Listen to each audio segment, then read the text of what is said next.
Hey everyone, welcome back to Glitch Sip. In this video, I'm going to show you how to access Roblox on your smart TV, step by step.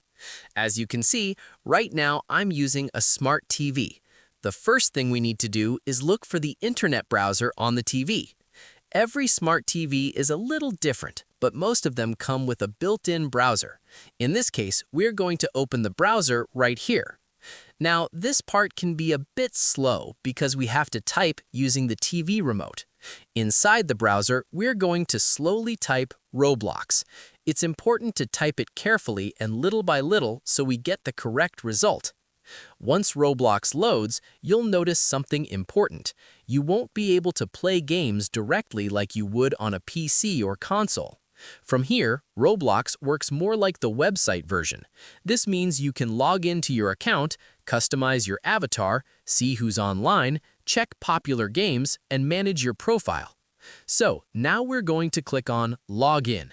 This may take a few seconds, depending on your internet connection. After logging in, as you can see, our profile loads correctly. Again, you won't be able to actually play games, but you can still access most of the account features. For example, if I click on a game and press play, the game will try to load, but it won't work. You'll see a message saying that the function is not compatible. This is completely normal. Smart TVs do not support playing Roblox games directly. So, to be clear, on a smart TV, you can log in to your Roblox account, customize your avatar, check friends and popular games, but you cannot play Roblox games. That's everything you need to know.